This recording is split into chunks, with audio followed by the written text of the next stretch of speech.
Olá, você que nos acompanha, seja bem-vindo, seja bem-vinda a mais uma análise, do seu programa de análise de conjuntura internacional. Eu sou Cláudio Porto, jornalista independente, e este programa é uma realização do canal da Prática Política no YouTube, transmitido pela TV comunitária do Rio de Janeiro, canal 6 da Claro TV. Comigo, André Nunes, analista político. Como vai, André? Tudo bem? Tudo bem, Cláudio. Queria agradecer, em primeiro lugar, você, o teu canal da Prática Política, e, é claro, a TVC Rio de Janeiro, canal 6 da Claro TV, no estado do Rio. Muito obrigado.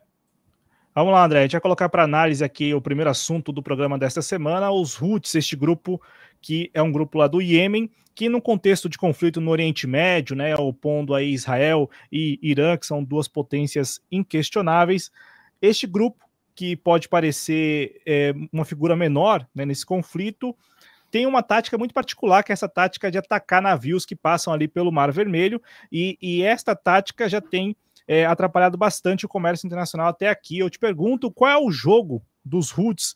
Qual é a proposta desse grupo, André?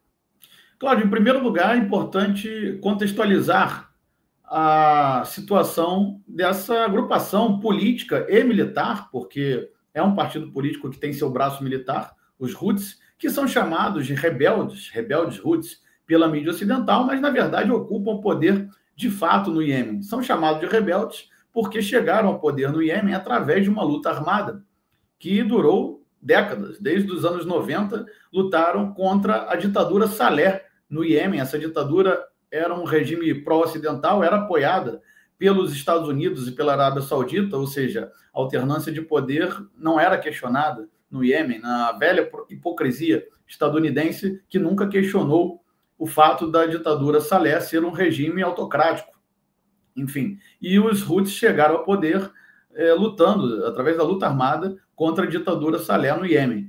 E é um grupo político de maioria xiita, ou seja, daí vem a proximidade dos Houthis com o Irã, Cláudio. E a Arábia Saudita, por exemplo, é um país de maioria sunita, o que já causa ali diversas hostilidades, porque a Arábia Saudita também é um aliado praticamente incondicional dos Estados Unidos nas últimas décadas, apesar de que nos últimos anos vem tentando ocupar uma posição de maior independência. Então havia essa aliança entre Estados Unidos, Arábia Saudita e a ditadura Saleh, que foi rompida no Iêmen. É um pequeno país, relativamente pequeno, da Península Arábica, e essa coalizão Estados Unidos e Arábia Saudita pró-ocidental, que também ocupava o poder no Iêmen, ela foi rompida pelos Houthis, e que são chamados de rebeldes, apesar de controlarem as zonas mais populosas do Iêmen. Hoje, 70% da população no Iêmen está sob o controle do poder Houthis, ou seja, das instituições controladas pelos Houthis. Inclusive, nós vemos nas imagens esses ataques que você citou, Cláudio, contra embarcações, eles são promovidos por uma força militar Houthi que é relativamente pequena, porque, segundo as próprias estimativas ocidentais, os Houthis contam com mais ou menos 40 mil homens, ou seja, não é uma força militar, do ponto de vista numérico, tão poderosa, mas que consegue promover diversos ataques no estreito de Bab el-Mandeb, que fica entre o Iêmen e a costa da Eritreia, ou seja, entre a África e o Oriente Médio, é um pequeno estreito, e o Iêmen hoje controla praticamente a passagem dos navios por esse estreito, que liga o Oceano Índico ao Mar Vermelho. E veja a importância, e nós podemos observar no mapa, Cláudio, a importância desse estreito, que, como liga o Oceano Índico ao Mar Vermelho, acaba ligando não somente o Oceano Índico à África, ao norte da África, como também à Europa, porque após o Mar Vermelho nós temos o Canal de Suez, no Egito, que é capaz de atravessar os navios para o Mar Mediterrâneo, para a costa da Itália, da Grécia e também dos Balcãs, na Europa. Ou seja, para chegar ao Canal de Suez, no Egito, é preciso passar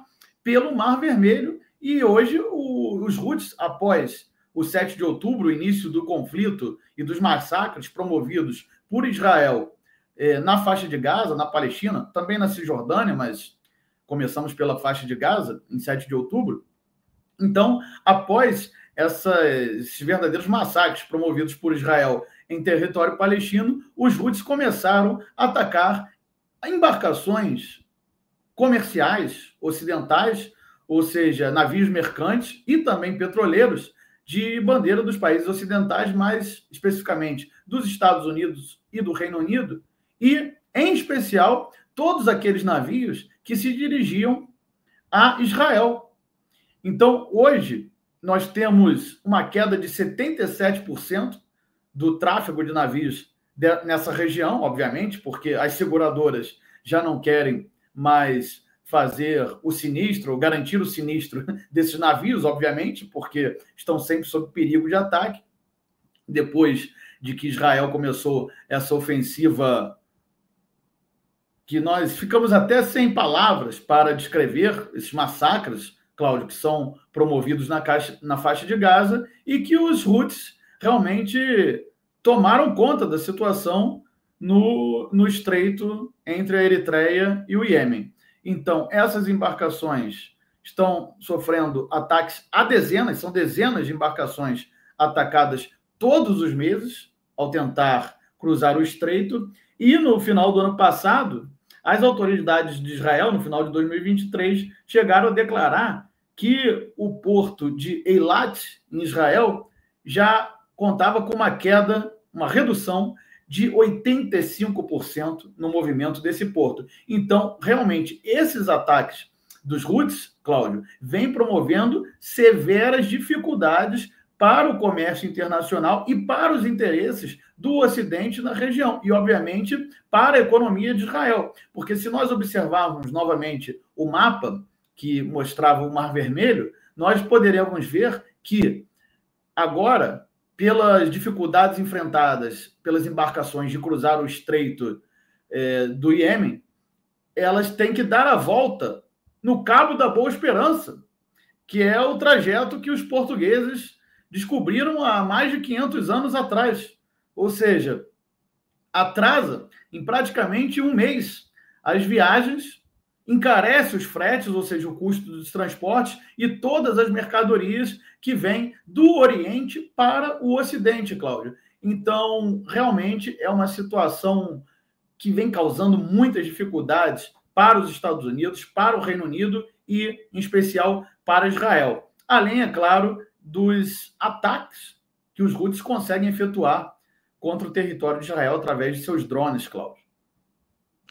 A gente viu exatamente há pouco tempo, né, isso acontecer, como você descreveu para a gente, essa terminologia, né, utilizada pela mídia hegemônica de chamar de grupo de rebeldes, diminui exatamente o tamanho dos Houthis, né, enquanto grupo da sociedade iemenita, e como eles têm o controle hoje do país, né, a rigor, ainda que não, porque se a gente pensar que hoje eles também têm o controle das Forças Armadas do Iêmen, né, André, então, no final das contas, a gente não está falando de um grupo...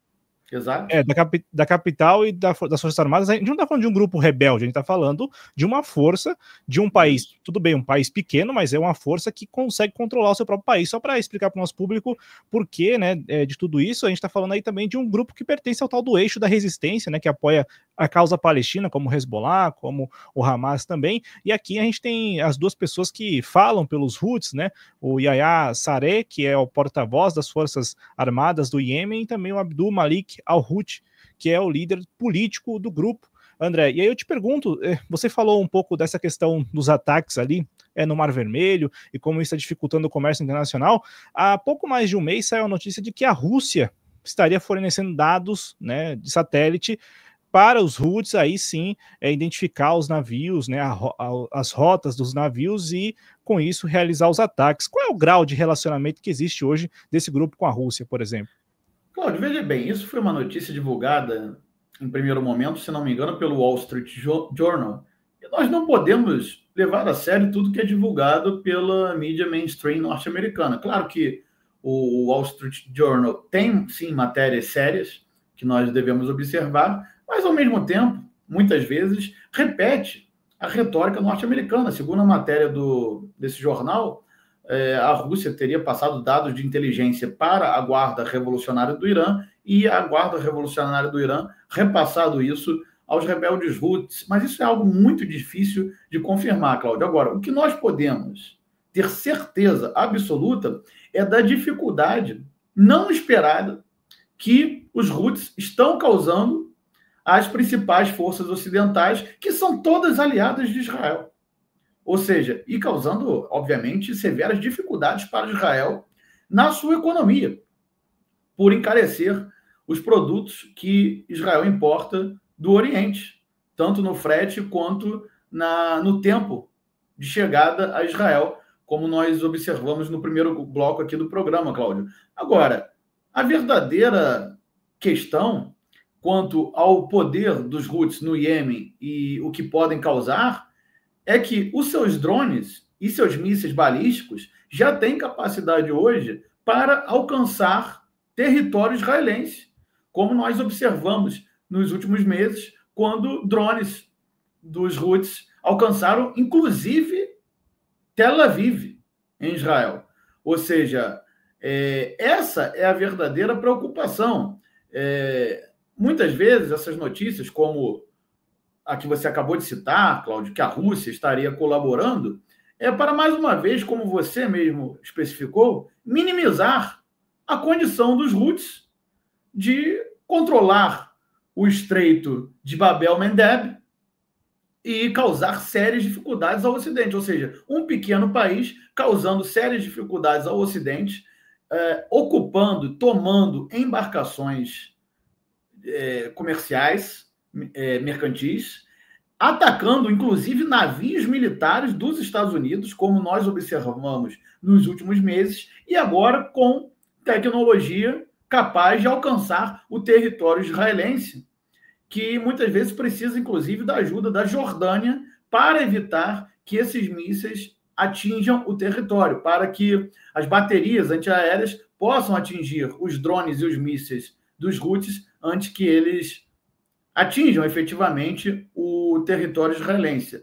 Ou seja, Israel não esperava contar com essa ação dos Houthis de maneira programada e muitas vezes efetiva, Cláudio. E se fala também agora em mísseis hipersônicos. Os mísseis hipersônicos, eles têm a velocidade de 5 a 10 vezes a velocidade do som.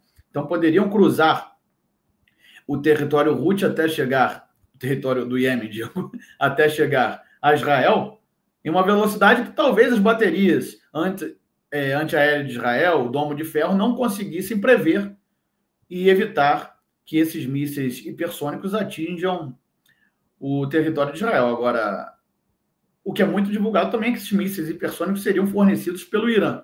Isso sim é um pouco mais plausível.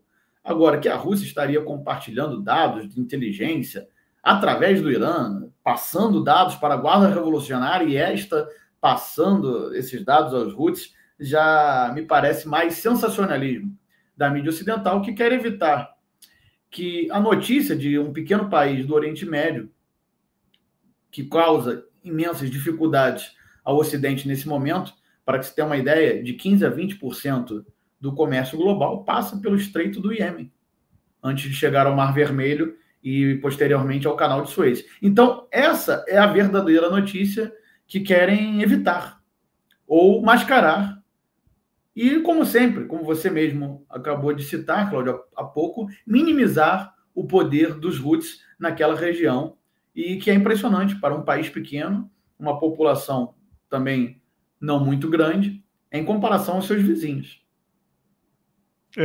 E se levar em consideração que eles estão em guerra desde 2015, pelo menos, né? Guerra civil mesmo, um ambiente extremamente instável, é um feito. E aí que tá, né? A gente Na verdade, falando essa guerra civil desde os anos 90, Cláudio. A partir de 2014, 2015, eles começam a se consolidar no poder. E na verdade, uma guerra que você tem razão, porque é uma guerra que não acabou, porque os Estados Unidos e a Arábia Saudita continuam financiando grupos paramilitares opositores dos Houthis no Iêmen, Cláudio. Não, André, o que a gente chama aqui de feito não é necessariamente um feito, porque há uma subestimação também do que é hoje a força dos Houthis no Iêmen enquanto grupo social, né? Enquanto grupo político que controla o país. Tanto é que toda vez que se fala dos Houthis, estão falando do Iêmen, a rigor, porque, querendo ou não, é o grupo que controla as Forças Armadas, é o grupo que governa o país, né? Então, não é só um grupo de rebeldes como você fez questão de trazer já no início do programa. Se você me permite um dado, Cláudio, cerca de 200 navios já foram atacados desde 7 de outubro do ano passado até hoje, para que o nosso público possa ter a ideia da capacidade de estrago que os Houthis têm de fazer aos navios ocidentais, de bandeira ocidental. Lembrando que eles atacam navios dos Estados Unidos, do Reino Unido, navios que se dirigem, principalmente os navios que se dirigem a Israel. Não são navios de qualquer país que são atacados. Há um fundo político por trás disso, uma luta política e uma forma de protesto contra tudo que nós estamos observando em Gaza, contra esse verdadeiro genocídio promovido por Israel em Gaza e que é apoiada pela população de Israel em grande parte. Isso tem que ficar claro.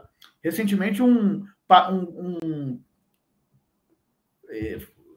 time de futebol foi até a israelense, foi jogar na Holanda, e os seus torcedores cantavam que em Gaza não há mais escolas, porque em Gaza não há mais crianças.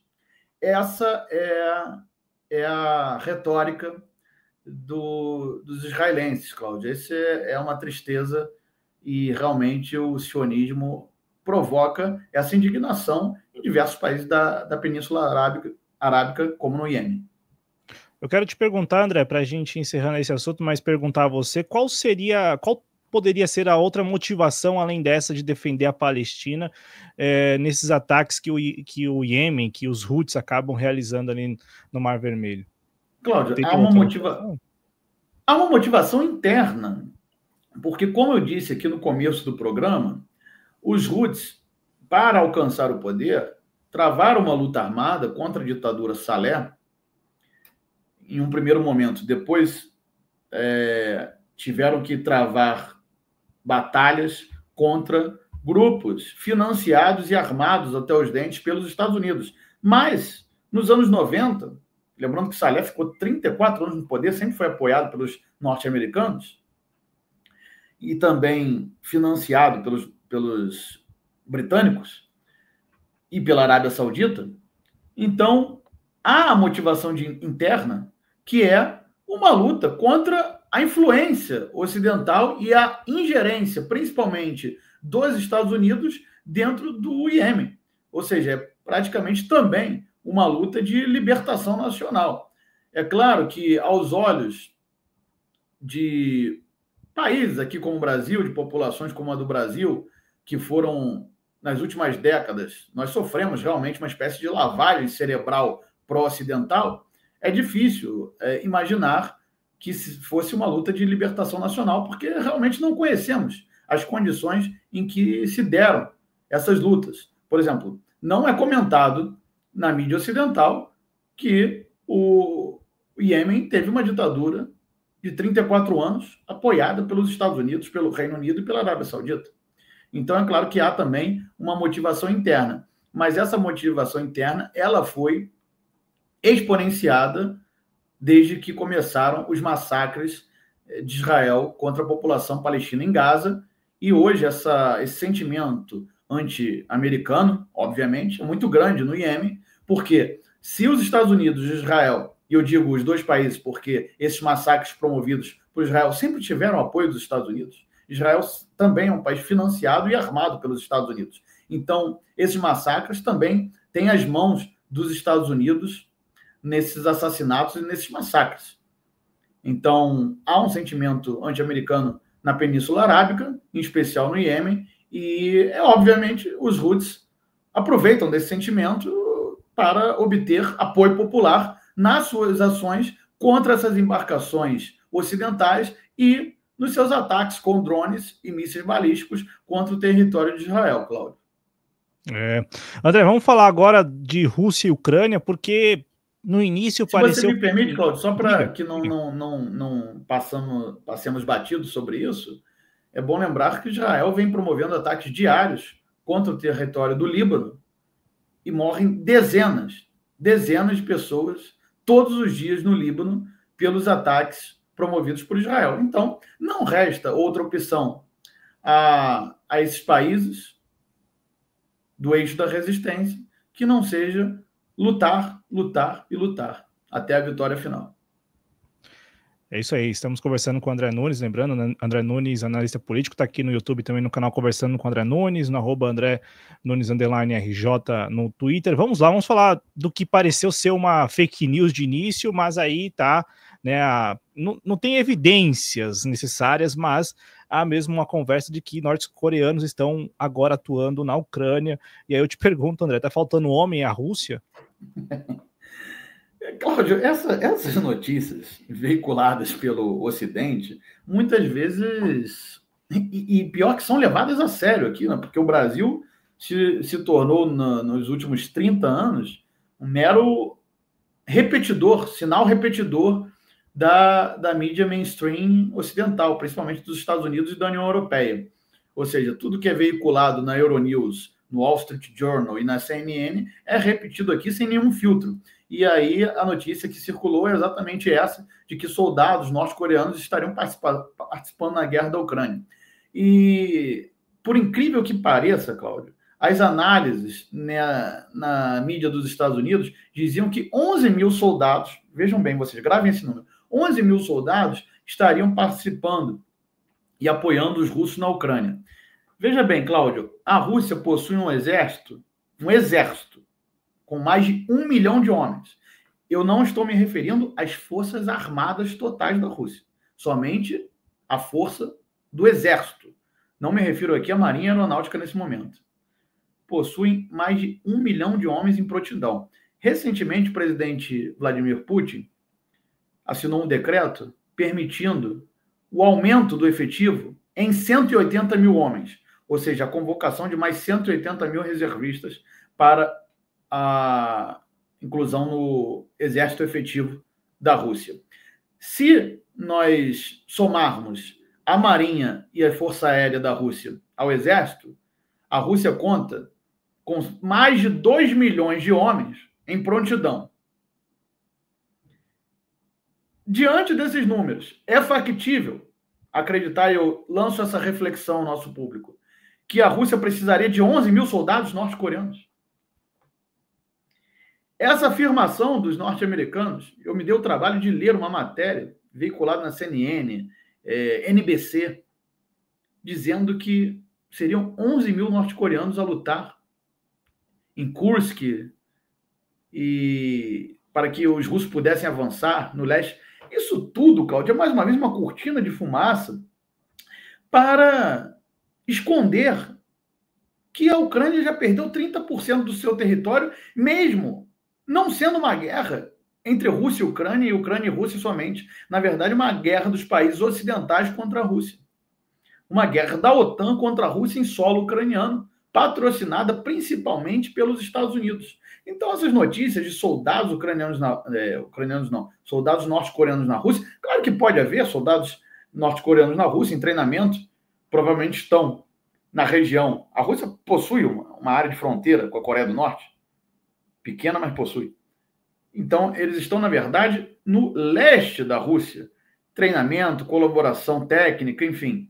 Não estão lutando em Kursk nem em nenhum lugar do fronte ucraniano. Então, isso é uma notícia que soa até mesmo como piada, se nós formos analisarmos ao pé da letra o que está sendo dito nos Estados Unidos, Cláudio. Com os números que eu expus aqui sobre o exército russo, é factível que a Rússia precise de 11 mil soldados norte-coreanos? Essas são as contradições expostas na mídia dos Estados Unidos, Cláudio. E por falar em Estados Unidos, eu já aproveito também para emendar o último assunto do programa, porque a volta dos que não foram, né, ou do que não foi, porque está aí de volta a Casa Branca, Donald Trump, que derrotou a Kamala Harris do Partido Democrata. Está aí na tela para vocês o mapa, como ficou depois dessa apuração estranha, né, esquisita para nós aqui no Brasil, porque é uma apuração que é feita pelos veículos da mídia hegemônica, enfim, com projeção, mas está aí, né, 312 delegados para Donald Trump contra 226 delegados que conquistou a Kamala Harris. Ô, André, e aí? Quais são as expectativas, perspectivas e expectativas, né, para o retorno de Donald Trump à Casa Branca? Cláudio, muita gente dizia que Donald Trump iria fechar a torneira para a Ucrânia, que iria acabar com a guerra na Ucrânia. Ele, durante sua campanha, ele mesmo disse que acabaria com as guerras em 24 horas. Ninguém sabe exatamente o que ele quer dizer com isso, mas é que a realidade ela vai se impondo a qualquer um que chegue ao poder nos Estados Unidos, ao poder, esse poder que, na verdade, está concentrado nas mãos de um establishment, dos grandes fundos de investimento dos Estados Unidos, BlackRock, Vanguard, JP Morgan, etc. E, independente de quem ocupe a Casa Branca, da gerência de plantão, seja democrata ou republicano, também terá que encarar as pressões da indústria bélica dos Estados Unidos e desses fundos de investimento. E a indústria bélica nos Estados Unidos vem lucrando muito com a guerra na Ucrânia, porque todos os bilhões de dólares destinados à Ucrânia, quando para a compra de armas, tem a condicionante de que tudo isso seja comprado de empresas norte-americanas. Então, na verdade, é o financiamento da própria indústria dos Estados Unidos através da guerra na Ucrânia. A guerra na Ucrânia financia o complexo industrial militar dos Estados Unidos. Então, Donald Trump, mesmo que ele tenha alguma vontade pessoal de parar essa guerra, Cláudio, será muito difícil, porque encontrará pressões. E, com certeza, esses fundos de investimento, esses establishments que controlam os Estados Unidos, também têm o controle, se não total, pelo menos parcial, de diversos deputados do Partido Republicano e senadores que hoje formam a maioria da Câmara e do Senado nos Estados Unidos. Então, nós podemos observar na ligação que Donald Trump fez recentemente a Zelensky, presidente da Ucrânia, com a participação de Elon Musk, que é um apoiador declarado da guerra na Ucrânia e do regime ucraniano de Kiev. E participou da conversa entre Donald Trump e Zelensky. Então, isso já é um indicativo que não será tão simples quanto Donald Trump vinha proclamando na sua campanha, e pela escolha do secretário de Estado, se não me falha a memória, que será o Mark Pompeo, nós vamos observar também uma grande intransigência em relação a países da América Latina, como Venezuela e Cuba, porque Mark Pompeo sempre foi uma espécie de cruzado na sua guerra contra países anti-hegemônicos na América Latina. Então, o que vamos assistir nesses próximos 4 anos é mais do mesmo. É o velho imperialismo norte-americano com uma nova retórica. Agora, a guerra eterna é contra a China, talvez não seja contra a Rússia, ou em menor grau contra a Rússia e maior grau contra a China. Mas tudo que cerca o imperialismo norte-americano continua, seja com democratas ou republicanos na Casa Branca. Independente de quem ocupe a Casa Branca, a ideologia daquele país, os Estados Unidos, é o destino manifesto e o imperialismo, Cláudio. A filosofia é o destino manifesto e a ideologia, o imperialismo, independente da gerência de plantão. Cláudio Porto. É isso, André Nunes. Muito obrigado, André Nunes, analista político. Agradeço demais também a quem nos acompanhou. Forte abraço, até a próxima, gente. Valeu, tchau.